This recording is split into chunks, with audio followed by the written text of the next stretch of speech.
Well, it's clearly evident right now that Sonny Cumbie and his crew of scrappy Louisiana Tech dogs are entering this new week a lot more confident than the last. And obviously, the crowd may be a little more amped up considering who's rolling into town this weekend.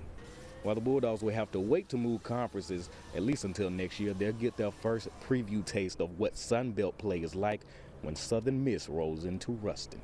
You know, whether it's the American, you know, whether it's the Mountain West, the MAC, you know, all the other Group of 5, you know, conferences, you pay attention to them, you watch them, and you see, you know, all right, when you're watching, how do you stack up? And you know, this week, fortunately, we'll get a chance to see because we'll play one, you know, from the Sun Belt, and we've talked about it. You know, the lifespan for this team is about 3.5, 4 more months. But I know that I just sense this football team, you know, they're ready to compete each week.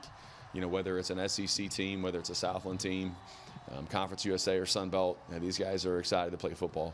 But the best thing about this matchup is these will be two Goliath units facing off, a top 3 offense in the Sun Belt and a number 1 defense in the CUSA. I think it's just another game to us, you know.